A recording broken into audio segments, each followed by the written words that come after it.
미국의 성공 철학자인 나폴레온 힐이라는 사람이 있습니다. 넘겨주시면요. 그 사람이 말하기를 성공은 성공지향적인 사람에게 다가온다. 그리고 실패는 스스로 실패할 수밖에 없다라고 체념해 버린 사람에게 다가온다. 라고 이렇게 말했습니다. 그럼 저는 긍정적인 그 긍정의 힘을 신봉하거나 그것을 따르는 사람은 아닙니다. 그러나 삶을 살아감에 있어서 가장 중요한 것 중에 하나는 바로 생각이라는 것에는 동의합니다. 우리의 생각이 얼마나 중요한지 우리가 생각하느냐에 따라서 어떻게 생각하느냐에 따라서 시간이 지나면서 우리의 삶이 달라지게 되는 것을 보게 됩니다. 여러분 사실 환경보다 그 환경을 대처하는 우리의 마음과 자세, 태도가 너무너무 중요해요. 아무리 어려운 환경을 맞닥든다 할지라도 그 사람의 마음이 어떠하느냐에 따라서 결과가 달라지게 됩니다. 불행 속에서도 행복을 만들 수 있고요. 참으로 겉으로 보면은 행복의 조건을 다 가지고 있는 사람임에도 불구하고 불행한 그러한 불행에 빠질 수 있다는 거예요.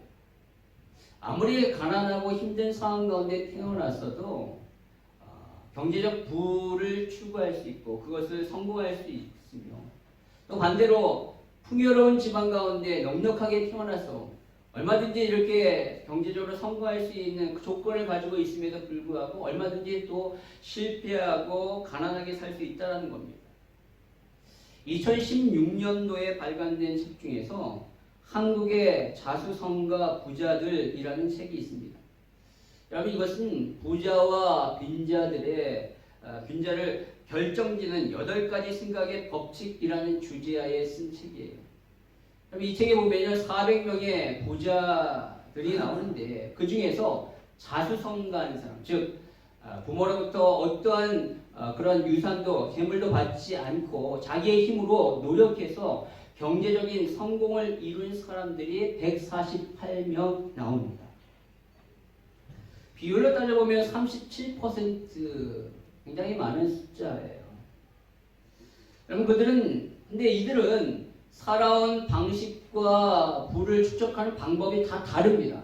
그럼에도 불구하고 한 가지 공통적인 것은 뭐냐면 아무리 힘들고 어려운 상황이 온다 할지라도 그 상황 가운데 자신의 생각이 묶이지 않냐고 그 상황을 뛰어넘어 아주 긍정적인 생각을 한다는 거예요.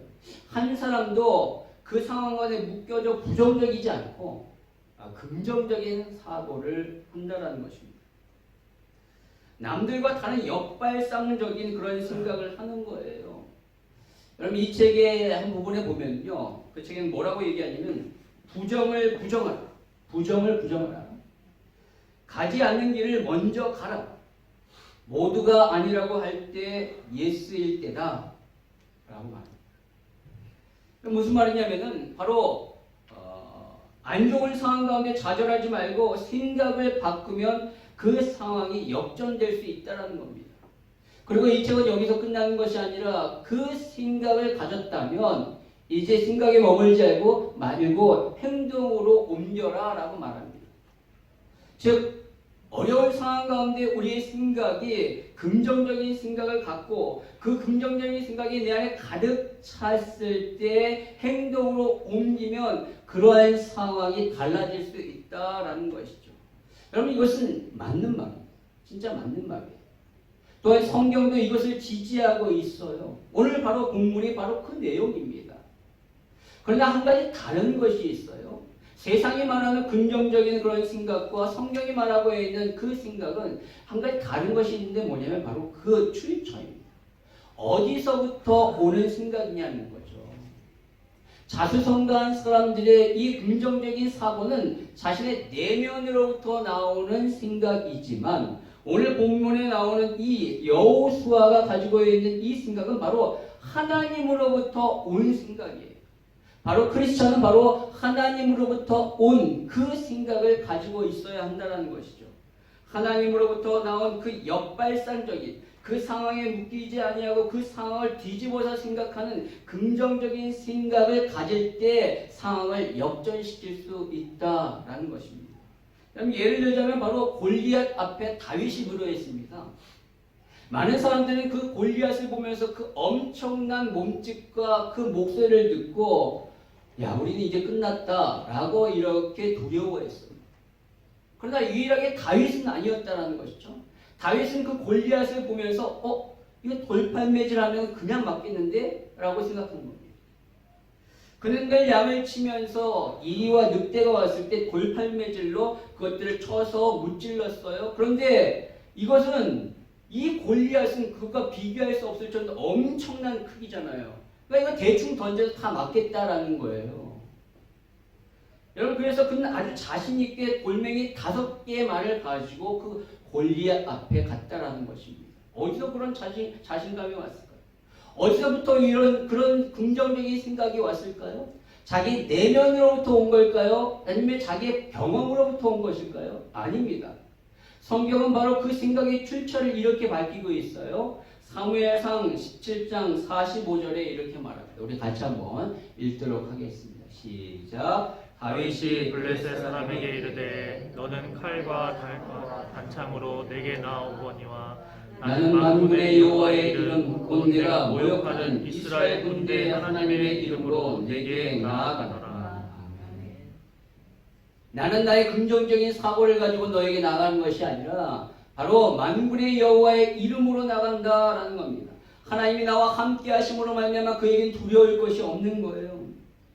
모든 사람이 다 두려워 떨고 있는 이 상황 가운데 하나님이 주시는 그 긍정적인 생각으로 인하여 역발산적인 그런 생각을 한 거죠. 몸짓. 그 몸집을 보며 두려운 것이 아니라 그 몸짓. 아무데나 대충 대서 다 맞겠구나 라는 그런 생각, 그런 자신감이 막 일어나게 된 거예요. 어디서부터 온 생각이죠? 하나님으로부터 온 생각으로 말미암아 그렇게 담대할 수 있었다라는 겁니다. 여러분, 또 가나안에 파송된 12명의 정탐꾼은 어땠습니까? 각 지파별로 대표를 세워가지고 그 가나안 땅에 파송을 했어요. 정탐하게 했습니다. 그들이 가나안 땅을 돌아오고 와서 보고를 하는데 뭐라고 하냐면 그 땅은 진짜 젖과 꿀이 흐르는 정말로 좋은 땅입니다 라고 이렇게 한결같이 칭송했어요. 그러나 그 땅에 있는 사람들을 보고 기골이 장대한 안압자손을 보고 갈라지기 시작합니다. 10명은 뭐라고 얘기하면 그들 앞에서 우리는 메뚜기와 같습니다. 우리의 힘으로 도저히 그들을 이길 수 없다라는 것이죠. 그런 나머지 2명 여호수아와 갈렙은 달리 말을 했습니다. 그들은 뭐라고 얘기하냐면 아닙니다. 그들은 우리의 밥입니다. 우리가 얼마든지 그들을 이길 수 있습니다 라고 이렇게 얘기한 거예요. 여러분, 어떻게 이렇게 다르게 말을 할 수 있을까요? 아니, 똑같은 상황을 봤는데 어떻게 이게 다른 반응을 보일 수 있습니까? 여러분, 그것은 바로 여호수아와 갈렙은 하나님의 시각으로 상황을 바라봤기 때문에 그렇습니다. 민수기 14장 8절과 9절의 말씀에 보니까 이렇게 말하고 있어요. 여호와께서 우리를 기뻐하시면 우리를 그 땅으로 인도하여 들이시고 그 땅을 우리에게 주시리라. 이는 과연 젖과 꿀이 흐르는 땅이니라. 다만 여호와를 거역하지는 말라.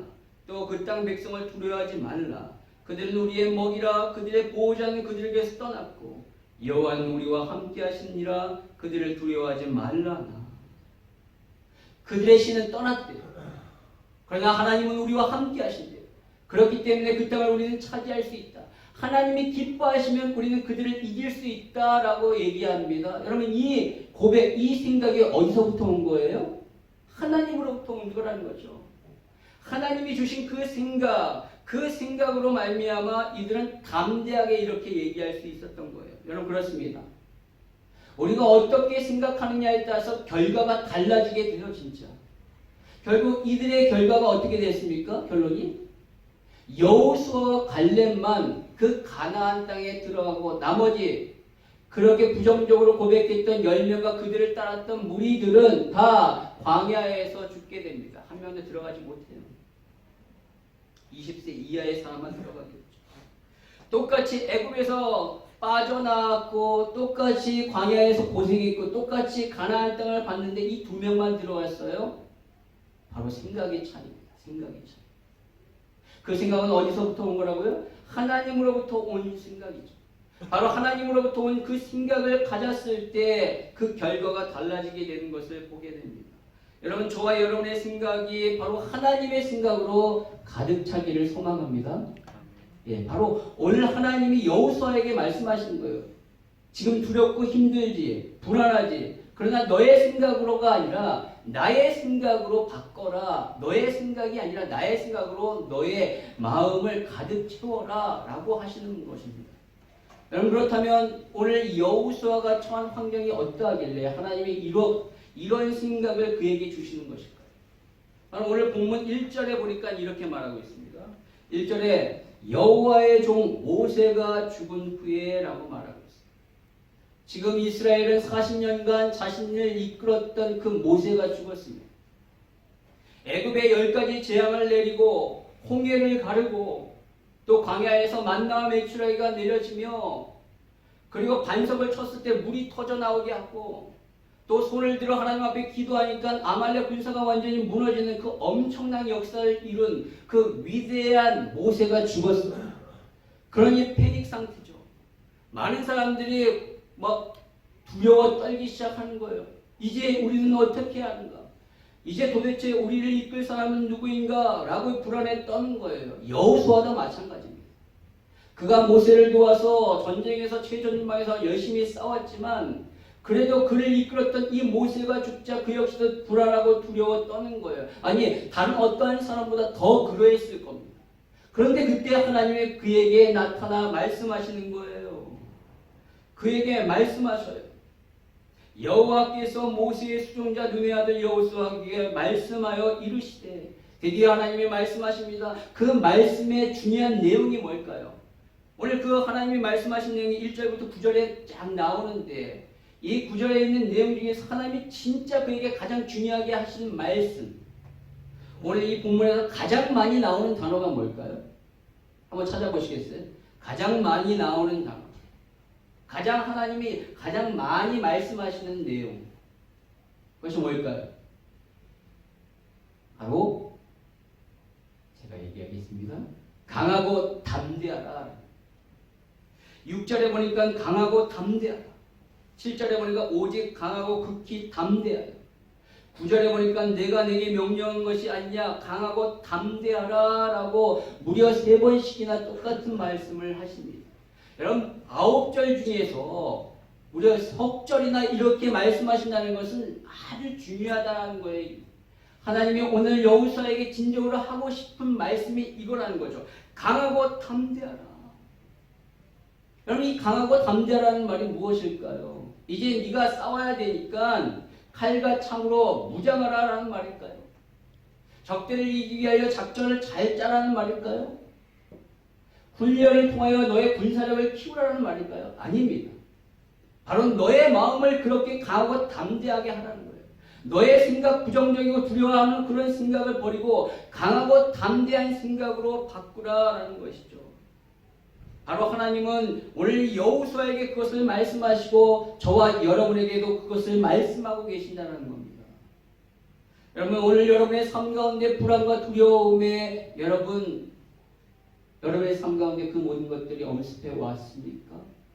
오늘 주님이 말씀하시는 그 음성을 들으시길 바랍니다. 너는 강하고 담대하라. 그 말씀이 여러분의 마음과 생각을 장악하기를 원해요. 그랬을 때 여러분들이 진짜 모든 상황을 뛰어넘어 강하고 담대한 그러한 삶을 살게 줄 믿습니다. 여러분, 그렇다면 어떻게 하면 강하고 담대한 마음을 가질 수 있을까? 불안하고 두려워하고 그런 상황 가운데 하나님이 강하고 담대하라고 하셨는데 어떻게 하면 우리가 그렇게 될 수 있을까? 그 첫 번째가 바로 삶의 목적을 분명히 하라는 것입니다. 삶의 목적을 분명히 하라. 여러분, 따라서 저를 따라서 한번 말씀할까요? 삶의 목적을 분명히 하라. 삶의 목적을 분명히 하라. 그렇습니다. 여러분, 오늘 여호수아와 이스라엘이 머물고 있는 것이 어디죠? 바로 요단 동편이에요. 아직 가나안에 들어가지 않았습니다. 요단강을 건너야지만 가나안에 들어가는. 여러분, 그들이 지금 여기에 왜 있죠? 바로 가나안에 들어가기 위함입니다. 그들이 애굽에 빠져나와서 40년 동안 광야를 지난 이유가 바로 가나안에 들어가기 위한 거예요. 다른 이유가 없습니다. 그 목적을 가지고 여기까지 왔어요. 그런데 이제 가나안을 목전에 두고 그들은 두려워 떨기 시작한 겁니다. 왜? 자신을 이끌었던 모세가 죽었기 때문에 불안에 떨면서 자신의 목적을 상실하고 그렇게 절망 가운데 있는 거예요. 이때 우리 주님이 말씀하십니다. 여호수아에게 말씀하셔. 6절에 보니까 우리 같이 한번 읽도록 하겠습니다. 시작. 강하고 담대하라. 넌 내가 그들의 조상에게 맹세하여 그들에게 주리라 한 땅을 이 백성에게 차지하게 하라. 아멘. 하나님은 다시 한번 여호수아에게 너의 목적을 기억하라 상기시키고 계셔요. 너희가 이곳에 온 이유가 뭐지? 바로 가나안에 들어가기 위함이잖아. 내가 너희에게 너의 조상들에게 가나안을 주겠다라고 약속했고 이제 너희들이 이 땅에 들어가 이 땅을 차지할 것이다 라고 말씀하시는 거예요. 그러니 어떻게 하라는 겁니까? 그것을 믿고 들어가라는 거예요. 요단강을 건너라는 거예요. 그래서 2절의 말씀에 보니까 내 종 모세가 죽었으니 이제 너는 이 모든 백성과 더불어 일어나 이 요단을 건너 내가 그들 곧 이스라엘 자손에게 주는 그 땅으로 가라 라고 말씀하십니다. 여러분 이 땅을 주신 분이 누구예요? 하나님입니다. 그리고 이 땅을 차지하게 하실 분도 하나님이셔요. 하나님이 분명 이스라엘에게 이 땅에 대해 약속하셨고 그 약속을 이루시겠다라는 거예요. 그러니 너는 그 약속을 믿고 이제 건너가기만 하면 된다라고 말씀하십니다.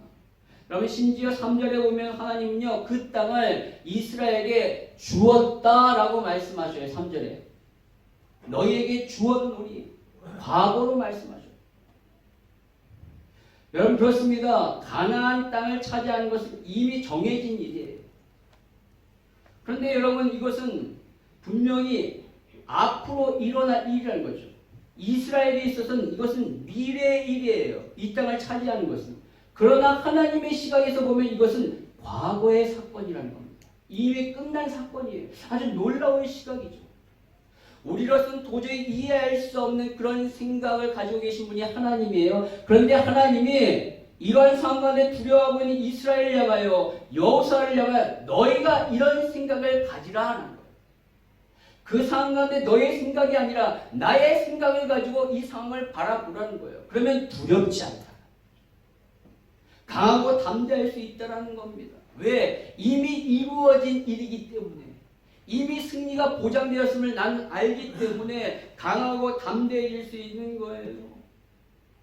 내 안에 하나님이 이루신 그 비전이 가득 차면 하나님이 나를 향한 내 인생 가운데 그 목적이 이미 이루어졌다는 사실로 내 안에 가득 차면 두려움이 사라지고 담대해질 수 있는 겁니다. 여러분 2003년도에 출간되었고 한 100만 부 이상 판매되었던 리거렌 목사님이 쓴 목적이 이끄는 삶이라는 책이 있습니다. 여러분들 많이 읽어보셨을 거예요. 이걸 믿지 아니하는 사람들도 많이 읽었어요. 그 정도로 굉장히 유명한 책이고 저도 이 책을 읽으면서 정독했던 기억이 납니다. 너무 좋아서 밑줄을 그으면서 막 읽었거든요. 특히 이 리거렌 목사님이 심호하고 계시는 그 교회, 그 교회를 저는 미국에 있을 때 이 교회를 방문했었습니다. 바로 세르베 처치. 이 교회는요 부지가 어마어마하게 큽니다. 부지가 어마어마하게 커요. 주차장이 이루 말할 수 없도록 엄청나게 커요. 그리고 이 교회는요 공장 건물을 리노베이션을 했는데 크지 않습니다. 건물이 크지 않고 겉에 뭐 이렇게 화려하게 아름답게 이렇게 치장하지 않았어요. 겉에 돈을 거의 들이지 않았습니다. 대신에 그 교회 안에 들어가면요 무대가 너무너무 산뜻하고 아름답고요 양쪽에 대형 스크린이 있으면서 찬양하고 영상을 볼 때 너무너무 좋더라고요. 그리고 그 예배 분위기가 너무너무 자연스럽고 너무너무 좋았습니다. 그리고 이 교회는 부지가 어마어마해가지고요 그 부지 안에 그 교회 부지 안에 쇼핑몰이 있어요. 쇼핑몰이. 성도들이 예배를 드리고 나서 쇼핑을 합니다. 그리고 그 교회 앞에는요 대관식 분수가 너무나도 아름답게 만들어져 있고요.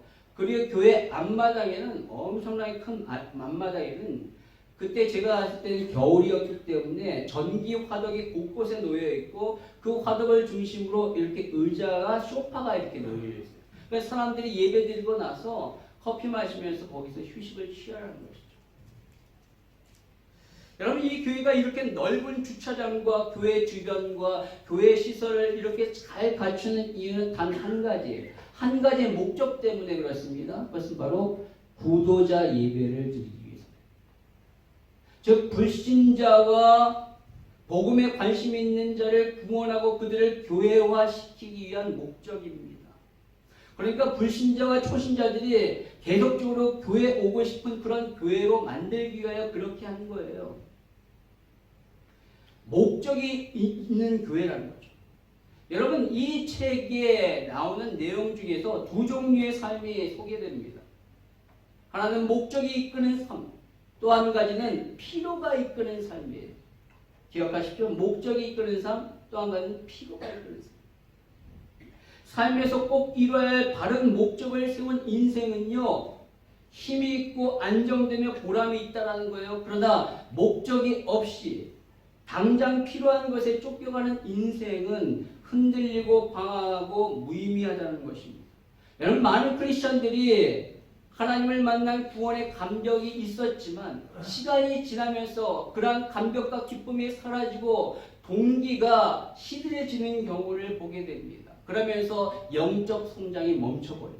왜 그럽니까? 그것은 바로 하나님이 나에게 주신 그 목적을 발견하지 못했거나 놓쳤기 때문에 그렇습니다. 그러면 하나님이 우리를 구원하신 목적이 무엇일까요? 그 목적은요 단순히 우리를 천국 가게 하기 위함이 아니라는 거예요. 그것만이 아니라 하나님이 우리를 통하여 다른 사람을 주께로 인도하기 위한 목적입니다. 나에게 맡겨주신 사람이 있는데 그 사람을 변화시키기 위하여 하나님이 우리에게 그런 사명을 주셨어요. 내 안에 하나님이 주신 사명, 내 안에 하나님이 주시는 목적, 내 안에 하나님이 주시는 분명한 골, 그것이 분명할 때 어떠한 상황에서도 흔들리지 않고 낙심하지 않아요. 아니 잠깐 흔들리고 넘어졌다 할지라도 그러한 사람은 금방 일어나게 됩니다. 여러분 흔들리는 인생이 아니라 분명한 방향을 가지고 분명하게 나아가는 인생이 되기 위해서는 바로 하나님이 주시는 목적과 비전과 뜻을 발견하고 붙잡아야 된다는 겁니다.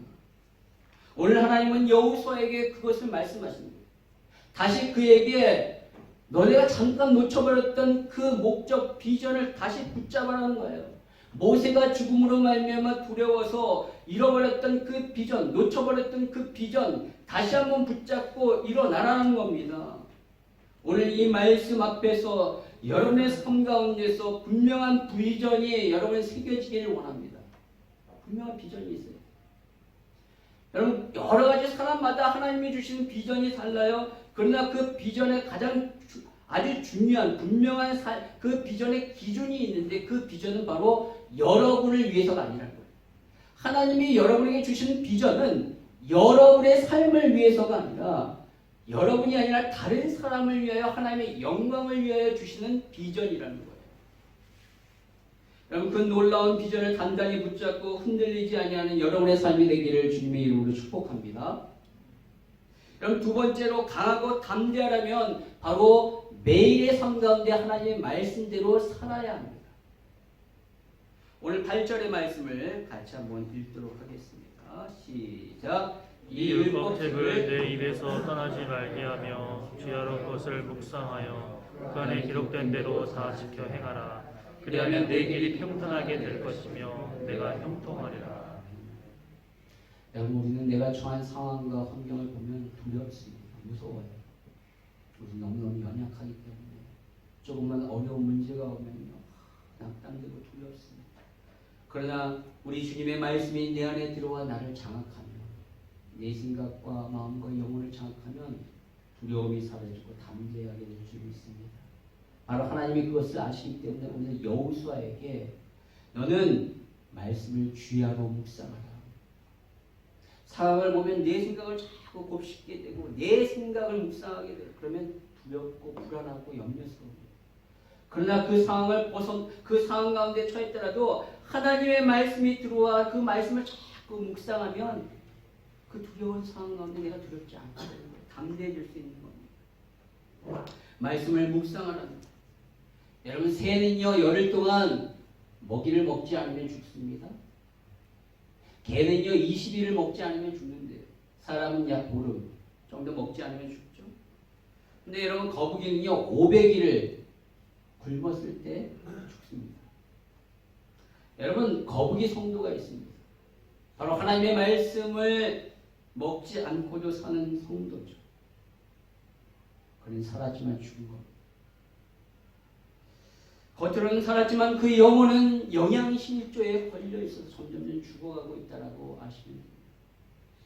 여러분, 오늘 하나님은 여호수아와 우리를 향하여 말씀을 묵상하라고 해요. 왜? 그것이 우리의 영혼이 사는 길이기 때문에, 우리의 영혼이 영양을 공급받는 유일한 길이기 때문에, 나의 영혼이 영적인 근육을 키울 수 있는 유일한 방법이기 때문에, 그래서 어떻게 하라는 겁니까? 그냥 말씀을 읽고 묵상하고 끝나는 것이 아니라 거기에 더 나아가 그 말씀을 지켜 행하라 라고 말씀하십니다. 그것이 중요한 겁니다. 말씀만 읽고 알고 끝나는 것이 아니라 행해야 한다는 거죠. 말씀을 행했을 때 능력이 나타나게 됩니다. 너는 깊은 바다로 가서 그물을 던지라 라고 주님이 말씀하셨을 때 베드로가 뭐랬죠? 내가 밤새도록 바다에 가서 그물을 던졌지만 한 마리도 잡지 못했지만 오늘 주님의 말씀을 의지하여 내가 다시 가서 그물을 내리리이다 라고 할 때, 그 말씀대로 순종할 때 고기를 잡을 수 있어요. 엄청난 그물이 찢어질 정도의 그런 고기를 잡게 됩니다. 여러분, 말씀을 읽고 듣고 묵상한 후에 그 말씀을 지켜 행할 때 능력이 나타나게 되고, 그랬을 때 비로소 담대해지게 되는 거예요. 어떠한 상황 가운데서도 낙심하지 않고 일어설 수 있습니다. 말씀을 날마다 묵상하고 행하시는 여러분 되기를 바랍니다. 올 한해 하나님이 주시는 비전을 분명히 붙잡으십시오. 그리고 날마다 하나님의 말씀을 묵상하는 가운데 그 말씀을 지켜 행하도록 노력하실 때 그 말씀이 성취되는 그런 놀라운 은혜가 여러분의 삶 가운데 펼쳐질 줄 믿습니다. 예. 마지막으로 강하고 담대하려면 바로 하나님과 함께하는, 하나님과 동행하는 삶을 살아야 합니다. 여러분, 오늘 본문에서 하나님이 두 번째로 많이 말씀하신 내용이 있어요. 첫 번째로 많이 말씀하신 내용이 뭐라고요? 강하고 담대하라. 두 번째는 뭐냐면 바로 내가 너와 함께하리라. 여러분, 오늘 5절에 보니까 이렇게 말하고 있습니다. 같이 한번 읽겠습니다. 시작. 내 평생에 너를 능히 당할 자가 없으니 내가 모세와 함께 있던 것 같이 너와 함께 있을 것이다. 버리지 아니하리라. 아멘. 9절입니다. 같이 읽겠습니다. 시작. 내가 내게 명령한 것이 아니냐. 강하고 담대하라. 두려워하지 말며 놀라지 말라. 내가 어디로 가든지 네 하나님 여호와가 너와 함께 하느니라 하시니라. 아멘. 오늘 하나님은 여호수아에게 임마누엘을 약속하셨어요. 내가 너와 함께하겠다. 여러분, 언제 두렵고 무섭고 불안합니까? 정말 혼자 있을 때입니다. 여러분도 그럴 거예요. 아무도 없고 혼자 있을 때 두렵고 불안함이 올 겁니다. 저는 작년 6개월 동안 혼자 있었습니다. 잘 아시다시피 저희 유사모 아버님이 암으로 편찮으셔서 한국에 가게 됐죠. 근데 안타깝게 돌아가셔서 장례를 치렀습니다. 금방 돌아올 줄 알았어요. 그런데 국경이 막혀서 돌아오지 못하고 6개월이 걸렸습니다. 어쩔 수 없이 저 혼자 독수 공방하게 되었죠. 저 같은 경험을 겪으신 분들이 많이 있으시고 지금도 겪고 계시는 분이 있으시죠. 그렇게 혼자 있는 가운데 처음 한 달은 굉장히 좋았습니다. 모처럼 만에 아무도 방해받지 아니하는 휴가라고 할까요? 아주 좋았어요.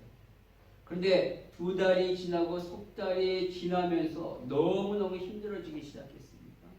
제 마음에, 저도 모르게 제 마음에 두려움과 불안함이 엄습했습니다. 이러다가 아예 들어오지 못하는 것 아닌가. 저에게 자녀가 없고 또 가족이 없기 때문에 저는 완전히 혼자였어요. 또 극단적인 락다운까지 벌어졌으니까 혼자였죠. 외로웠습니다. 그러는 가운데 온갖 두려움과 불안함, 우울함이 저를 장악하기 시작했습니다. 그런데 그때 말씀을 읽는 가운데 깨달았어요. 내 옆에 아무도 없을지라도 내 안에 성령님이 계시지 않느냐. 그 성령님은 어떠한 바이러스도, 어떠한 락다운도, 어떠한 격리도 막을 수 없는 영원히 나와 함께 하시는, 언제나 나와 함께 하시는 분이 아니시냐. 그 성령님이 저에게 말씀하셨습니다. 강하고 담대하라. 내가 너와 함께한다. 그때 저는 힘을 얻었어요. 여러분, 하나님이 함께 하심을 진정으로 깨닫는 자는 두려워하지 않습니다. 담대할 수 있어요. 성령님이 나와 함께 하심을 진정으로 체험적으로 경험한 사람은 어떠한 상황 가운데서도 일어설 수 있어요. 회복될 수 있어요. 따라서 여러분, 저와 여러분, 내 안에 계신 성령님, 그 성령님이 충만하기를 늘 간구해야 돼요. 여러분, 우리가 그것을 간구해야 됩니다. 정말로 여러분 한번 생각해 보세요. 내 안에 성령님이 너무너무 충만하셔서 나의 생각과 마음과 영혼을 장악할 때 무엇이 두렵겠습니까? 아무리 어려운 상황이 펼쳐진다 할지라도 그 상황이 나에게 영향을 미치지 못하게 되는 거예요. 오직 하나님이 주시는 그 생각으로 말미암아 담대해질 수 있는 것이죠. 그러면 시간이 지나면 역전되는 겁니다. 저와 여러분의 삶 가운데 그런 역사가 있기를 소망합니다. 여러분 안에는 모든 근심과 걱정과 불안과 초조, 염려, 두려움 다 성령님이 함께 하시고 성령이 충만하심으로 말미암아 떠나갈 줄 믿습니다. 예. 오늘 여호수아에게 하신 이 말씀이 저와 여러분에게도 하신 약속인 줄 믿습니다. 똑같은 말씀을 읽지만 그것을 나의 언약으로 받아들일 때 그 말씀이 그 사람에게 성취되는 거예요. 내가 모세와 함께 했던 것처럼, 내가 여호수아와 함께 했던 것처럼, 내가 성경에 나오는 인물들과 함께 했던 것처럼 오늘날 너와 함께 할 것이다. 내가 평생을 너를 떠나지 않을 것이고 버리지 않을 것이고 너와 함께 하기에 너는 극히 강하고 담대하라. 오늘 주님이 저와 여러분에게 하신 이 말씀을 마음에 새기고 그 말씀에 힘을 얻어 강하고 담대하여 모든 환경을 이기시는 저와 여러분의 삶이 되기를 주님의 이름으로 축복합니다.